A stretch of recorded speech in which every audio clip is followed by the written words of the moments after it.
In tonight's news edition, clashes erupt between Palestinians and Israeli forces in the West Bank as protesters march in solidarity with some 240 Palestinian prisoners on a hunger strike. Turkish police used tear gas in central Istanbul to disperse protesters seeking to mark the one-year anniversary of the start of anti-government protests. And the U.S. president kicks off a campaign to promote new restrictions on U.S. power plant emissions in an effort to promote better health for children and the elderly.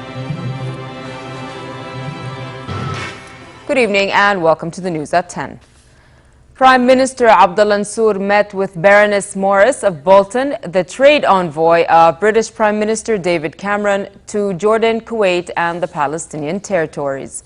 Baroness Morris is visiting Jordan in the context of the Strategic Economic Dialogue Initiative launched by King Abdullah and British Prime Minister David Cameron to forge closer economic and trade ties between the two countries. Mansour urged the British business community to seize available business opportunities in the kingdom and to benefit from its unique location as a gateway to regional markets. He referred to a recent royal directive to draw up a 10-year economic blueprint aimed at boosting the economy and raising the competitiveness of Jordanian products. He said an investment bill, which will be presented to the lower house during its extraordinary session, is intended to offer increased privileges to investors. The prices of major oil derivatives will witness a slight increase as of tomorrow, according to a decision by the government's pricing committee. The price of 1 liter of unleaded 90-octane gasoline is now 0.845 JDs, up from 0.840 last month, while the price of 1 liter of 95 octane will stand at 1.03 JDs compared to 1.25 JDs in May. Both diesel and kerosene are priced at 0.67 JDs per liter in the June rate, down from 0.6775 JDs. The price of cooking gas remains unchanged at 10 JDs per cylinder. Fuel prices, except for gas, are no longer subsidized by the government, following a decision to lift subsidies in November 2012. A government pricing committee meets monthly to adjust prices to correspond with international market rates. Palestinians and Israeli forces clashed in the West Bank during a protest organized by the PFLP, Popular Front of the Liberation of Palestine. The protesters marched in solidarity with some 240 Palestinian prisoners on a partial hunger strike against their administrative detention, which allows Israel to keep prisoners without trial. The hunger strikers have refused to consume anything but water and salt for 38 days. The Palestinian Ministry of Prisoners' Affairs says 1,500 other prisoners are expected to join the hunger strike tomorrow. Israeli soldiers used tear gas and stun grenades to disperse the crowd at the Al-Urub refugee camp, where the Israeli army said Palestinians threw stones at them. Meanwhile, Hamas Prime Minister Ismail Haniyeh said efforts towards reconciliation with Fatah continue and that contracts are underway with Palestinian President Mahmoud Abbas to implement the unity agreement signed last month. Speaking at a groundbreaking ceremony for a new housing project in Rafah, Haniyeh promised there's no going back to division and discord between the two Palestinian factions. Haniyeh said leaving the cabinet does not mean departing the homeland, pledging to continue to serve the interests of the people. Hamas spokesman Sami Abu Zuhair in a statement, said discussions between the two sides are ongoing with the aim of bridging some remaining differences. On Thursday, Abbas entrusted Prime Minister Rami Hamdallah with the task of heading a unity government, the announcement of which is pending an agreement on the position of foreign minister. The U.S. State Department confirmed that an American citizen has carried out a suicide bombing in Syria. The State Department said the suicide bomber is believed to be Munir Abu Salha. The New York Times was first to report his name, stating that he grew up in Florida and traveled to Syria last year. Abu Salha had carried out one of 4 suicide bombings on the 25th in Syria's Idlib province on behalf of Jabhat al-Nusra, an affiliate of Al-Qaeda. State Department spokesperson Jen Psaki told the media the U.S. does not rule out the possibility of more Americans fighting in Syria. Concerned about the flow of foreign fighters into and out of Syria. It's difficult to provide that level of analysis or a precise figure, but we're engaged in a focused outreach effort with key partner governments regarding our shared concern over the flow of foreign fighters to the Syrian conflict. On the ground in Syria, meanwhile, at least 20 soldiers died after Syrian rebels detonated a large bomb in a tunnel under the old city of Aleppo during fighting with government forces. The Britain-based Syrian Observatory for Human Rights Group said the blast took place near the Zahrawi market, not far from the citadel in Old Aleppo. It said clashes followed the explosion. A powerful rebel alliance named the Islamic Front claimed responsibility for the blast. It said in a tweet that it killed at least 40 government soldiers. Yesterday, an attack on Aleppo's Bustan al-Qasr left many people wounded and at least one dead. Just a few days after former Army Chief Abdel Fattah al-Sisi was elected as Egypt's new president, a new law was passed making it a crime to disrespect the national flag or fail to stand for the national anthem. The decision came as a result of some Islamist protesters adding slogans or symbols to flags during demonstrations after Mohamed Morsi's overthrow. Insulting the flag would now carry a penalty of up to 1 year in prison or a fine of $4,200. Under the decree, the flag and national anthem are considered symbols of the state that must be honored and dealt with respectfully. The law bans raising, displaying, or circulating the flag if it is damaged, used, or faded, or in any other improper way. It also forbids adding slogans, pictures, or designs to the flag. Turkish police used tear gas in central Istanbul to disperse protesters seeking to mark the 1-year anniversary of the start of anti-government protests. Several hundred people gathered on streets leading to Taksim Square to demonstrate against the government. Early in the day, authorities closed roads and public transportation to prevent people from reaching Taksim to demonstrate. Riot police circled the perimeter of Ghazi, and hundreds of officers patrolled Istiqlal, a major shopping street and a popular tourist spot which lead to Taksim. Prime Minister Tayyip Erdogan warned people to stay out of Taksim Square, saying security forces would do whatever is necessary to keep the area clear.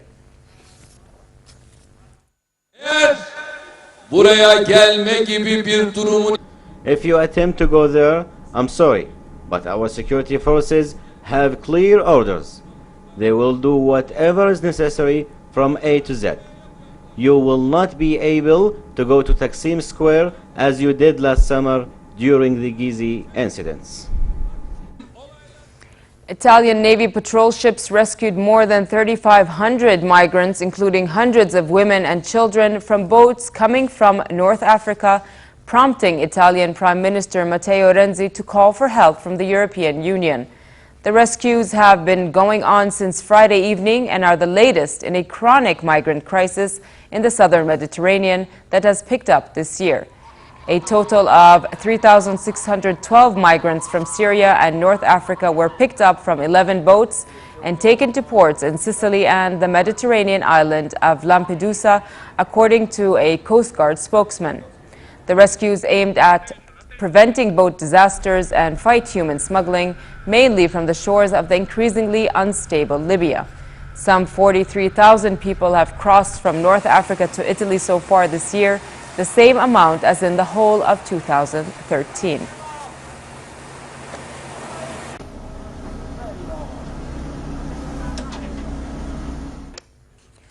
Pro-Russian activists rallied in Donetsk as Ukrainian anti-terrorist military operations continued. The leader of the self-proclaimed Donetsk People's Republic addressed the crowd, vowing to continue the fight for a break from Kiev. Meanwhile, mourners gathered in Lviv to mourn the death of an army general killed when pro-Russian separatists shot down a Ukrainian army helicopter near the town of Slaviansk on Thursday. The helicopter attack was one of the heaviest losses suffered by the army during 2 months of separatist unrest and following a fierce assault by government forces in which some 50 rebels were killed earlier this week. 13 soldiers were also killed in Ukrainian government forces pressed ahead with an offensive against rebels in the east following the election of a new president. U.S. President Barack Obama kicked off a campaign to promote new restrictions on U.S. power plant emissions by linking the fight against climate change with efforts to promote better health for children and the elderly. His statement comes just before his administration unveils new rules limiting carbon dioxide emissions from existing U.S. power plants across the country. The new rules will help Washington meet international organization obligation to reduce U.S. greenhouse gas emissions blamed for global warming. Obama noted that roughly 40% of U.S. carbon emissions stems from power plants that previously faced no restrictions and said up to 100,000 asthma attacks and over 2,000 heart attacks would be avoided in the first year the standards went into force. Obama recorded his address at a medical center in Washington where children with asthma are treated. Often these illnesses are aggravated by air pollution. Pollution from the same sources that release carbon and contribute to climate change.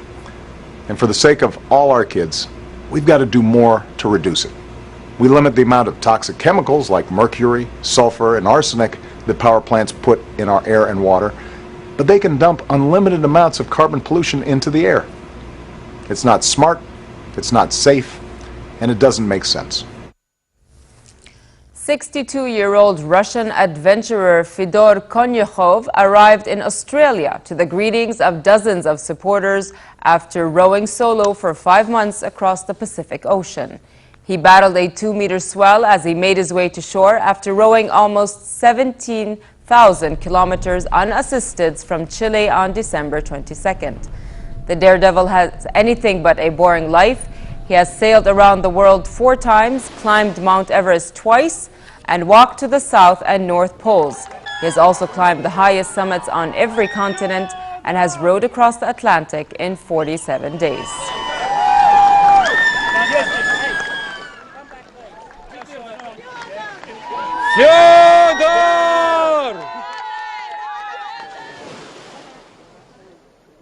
I'm very pleased and I like Australia. I finished in Australia. If you think the Gangnam Style video has lost its luster, think again. The global hit single from South Korean pop superstar Psy has become the most viewed video on YouTube, surpassing 2 billion hits on the social media site. Released in July 2012, Gangnam Style became the first video to get 1 billion.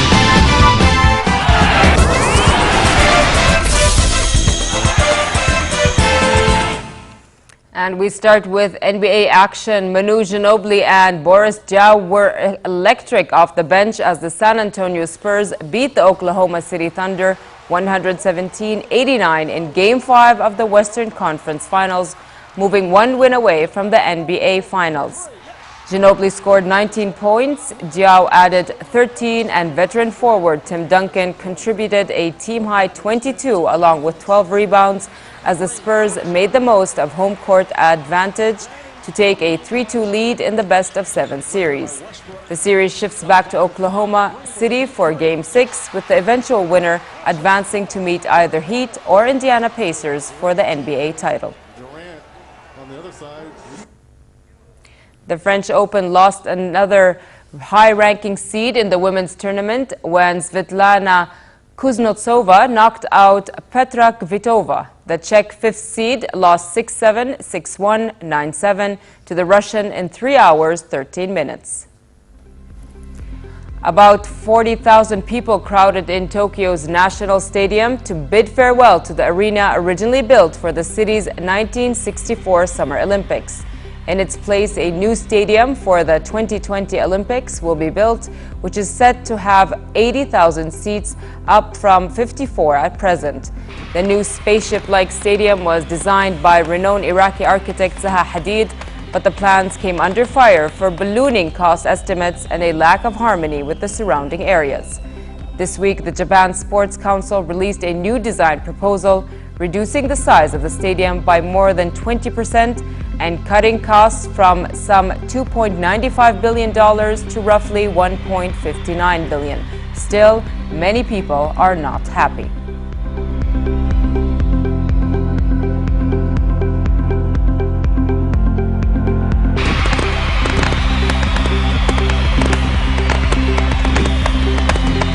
It's so overpowering. It's not the human scale. And this is going to replace all the trees that had once been there. It was a park. Now it's just going to be a very, man-made object that is not really beautiful to look at. And finally, after hot, cloudy and dusty conditions today, a drastic drop in mercury is expected tomorrow with temperatures falling below seasonal average. It will remain fair in most regions, however, with partly cloudy skies and northwesterly moderate to brisk winds. Stirring dust in the desert areas. The Gulf of Aqaba should expect moderate weather tonight, but a relatively hot day tomorrow with northerly moderate to brisk winds and slightly choppy seas. Next are the lows and highs for tonight and tomorrow.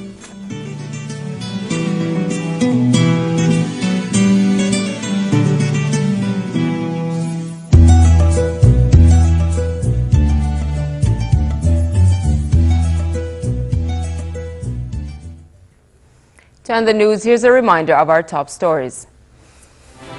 Clashes erupt between Palestinians and Israeli forces in the West Bank as protesters march in solidarity with some 240 Palestinian prisoners on a hunger strike.